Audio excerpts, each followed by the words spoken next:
Hello అండి.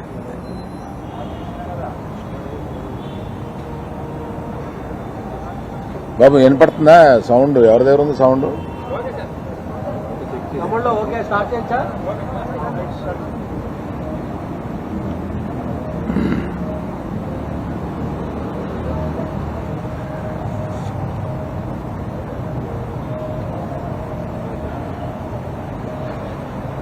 Media మిత్రులందరికీ నమస్కారం.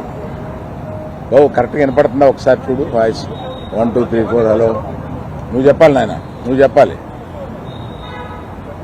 వినపడుతుందా? సౌండ్ కరెక్ట్గా వినపడుతుందా? మీడియా మిత్రులందరికీ నమస్కారం.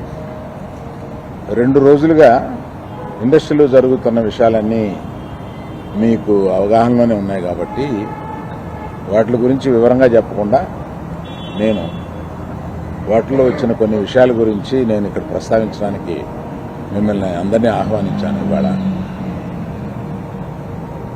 2 రోజుల నుంచి ఆ నలుగురు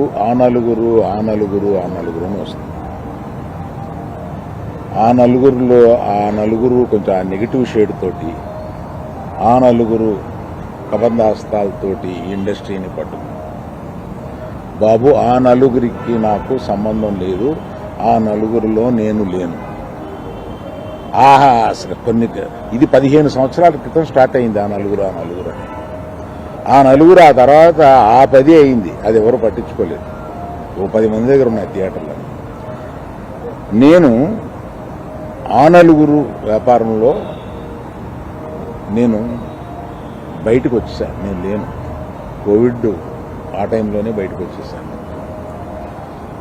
నాకున్న అంటే ఎగ్జాంపుల్ మీరు ఇలా చెప్పొచ్చు అనుకోవచ్చు. తెలంగాణలో నాకు ఒక్క థియేటర్ కూడా లేదు ప్రస్తుతం. తెలంగాణలో నాకున్నది ఒకే ఒక థియేటర్, AAA, దానికి ఓనర్. కనుక నా దగ్గర ఒక్క థియేటర్ కూడా లీజులో లేదు. ఆంధ్రాలో కూడా అన్నీ వదిలేసుకుంటా వచ్చేసి నా దగ్గర మొత్తం 1500 థియేటర్లు ఆంధ్రాలో ఉంటే, అదే మొత్తం తెలుగు రాష్ట్రాల్లో ఉంటే నా దగ్గర 15 లోపు ఉన్నాయి. అన్నీ వదిలేసుకుంటారాగా అవి కూడా మా స్టాఫ్ తోటి లీజులు అయిపోయిన తర్వాత ఎప్పుడు లీజులు రెన్యూ చేయకండి వీటిని అని చెప్పాను. కనుక నా దగ్గర ఆ థియేటర్లు లేవు. ఎందువల్ల నన్ను అంటే పాత అలవాటు కొద్దీ అందరూ నన్ను ఆ నలుగురులో అదేదో ఫోటోలు వేయడానికి మాది బాగుంటాయి కనుక అందరి పెద్దల ఫోటోలు వేస్తా, విమర్శకు బాగుంటుంది కనుక కొంచెం అలా విమర్శిస్తున్నారు. నేను దయచేసి మీడియా మిత్రులను అడిగేది ఏంటంటే, ఆ నలుగురు అని వేసేటప్పుడు నన్ను కలపకండి. నేను లేను, ఆ వ్యాపారంలో లేను. నేను అన్నీ వదిలేశాను. 1500 థియేటర్లకి 15 మాత్రమే, 15 లోపే నా దగ్గర ఉన్నాయి.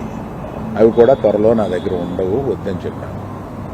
అది ప్రథమంగా మీకు అందరికీ చెప్పడం కోసం ఈ మీటింగ్ పెట్టాను. అది కాకుండా